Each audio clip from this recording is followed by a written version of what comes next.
Yeah, Joe Masada of the Oklahoman. Shai, from the beginning of the rebuild to now, you and Sam always seem to be sort of on the same page with what the plan was. Can you just explain maybe how that level of understanding between you guys got your team here? Sam's been honest and upfront with me from day one. I think that helped the relationship right away. You don't get that very often, especially that early. He seemed like a guy I can trust, and he's been that, and I just try to be the same back to him. Nothing more than just two guys with good character, trusting each other, and having one common goal in mind. Over here, staying on the left. Jared McCain, I'm the NBA player correspondent. I'm big into the mental side of basketball, of sports, of life, and visualization, meditation, and stuff I do every day. And I just want to know, what do you do on the mental side of it to stay prepared, stay focused in these high-pressure situations? Good question. I completely plug out. I turn my TV off so there's no basketball highlights going. I don't watch basketball. I just spend time with my family, my friends, and I try to remove myself completely from basketball because it just consumes so much of my life and my day. And then when it's time to plug back into it, I'm eager to get back into it. I missed it. So yeah, I just try to find a balance of plugging it in and out of it. Over on the right, second row. Shai, Tim Reynolds with the AP. You guys have obviously handled your business very professionally this year, but you also have a lot of fun. The way you guys play, the way you guys play for one another. Do you think it's going to be difficult to keep that sense of fun, even though you're now playing for the title? It's the finals, it's the big stage. How will you guys stay true to who you are in this huge environment? Yeah, I don't think we have a choice. Staying true to who we are is the reason why we're here, and we'd be doing ourselves a disservice if we change or try to be something we're not once we got here. We've had success doing so, and if we want to keep having success, we have to be who we are. And it's organic, so it's nothing we have to think about or force. It just is who we are, no matter the moment. Michael up front. Shai, Michael Grange from Rogers Sports Night. Congratulations on the MVP. Thank you. There's four of you guys here this week. Yourself, Lou, Andrew, Ben, and maybe just briefly what it kind of says about Canadian basketball, what it's going to be like battling against friends, teammates, and just when you look at your season and Steve Nash's legacy, where do you think what you've done builds up? Sorry, Mike. The first question was just what it's like going to be battling against yes. and with friends at a stage like this. Yeah, it'll be fun. Like you said, playing with those guys. I played against Andrew when I was 9 years old. It's been an amazing journey, and to see him having success, my own success, obviously your success, Ben's success, it's special. It's hard to even wrap your head around just kids that, there's so many kids that played in the same game that we played, and for us to make it to this stage is a testament to our hard work, our character, the people around us that help us get here. And it's been a blessing. It's been super fun. And then, what did you say about Steve? Follow up. I know he's been a real supporter of yours.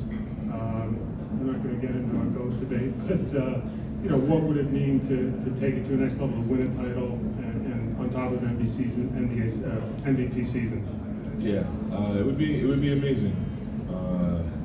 Steve, obviously, just a pioneer for Canadian basketball.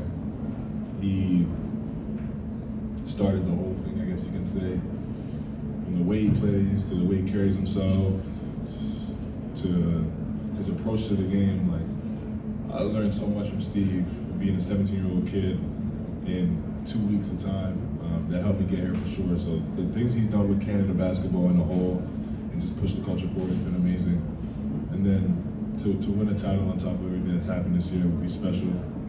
I've said this so many times, but I don't play for the individual stuff. I don't play for anything else besides winning.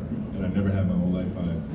When I was 9 years old, I played to win the OBA championship. When I was 20 years old, I played to win the SEC championship. And now I'm 26, I'm winning the NBA championship. Like, it's always about winning. On your left over here, Joel. Joel Lorenzi with Shay. You told us after Game 7 of the Denver series that you had been nervous in the day or two leading up to it. What are you sort of feeling as the series approaches, and how difficult is it to, as you say, sort of plug in and plug out this week? Yeah, it's been a little bit different in that situation. Situation I've never been in before, obviously, but it's been fun. As these playoffs go on, you get better in controlling the situations, controlling your emotions. You understand what's coming. But it's been fun. Like, the opportunities here. It's been a long week to wait. It feels like the days have gone slow.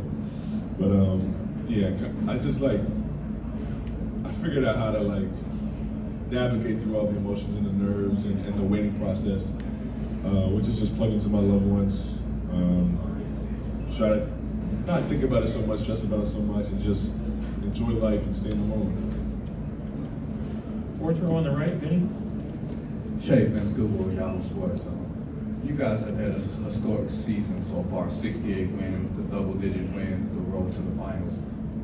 Have you had a moment to reflect on being on the doorstep of history in this time since the conference finals have been? It's a lot of idle time, a lot of time to sit with your thoughts.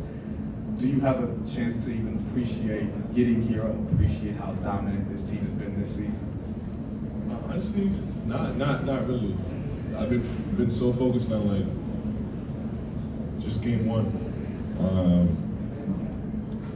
Trying to be the best version of myself for this group, and trying to make sure that we're clicking on all cylinders on the biggest stage of our careers has been the front of my mind, and all I've been really worried about when I do worry about basketball.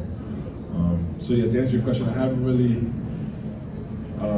taken the time to look back, see all the things we've done, but I will when it's all over for sure. Dan, last question here on the left side. Dan on Yahoo Sports. You guys have faced some fantastic offenses in your road through the Western Conference. Now you deal with the Pacers. What makes them different? What kind of challenges do they pose that are maybe a little bit different from what you've seen so far? Yeah, like you said, every team has their strengths and their weaknesses. They're a very fast team.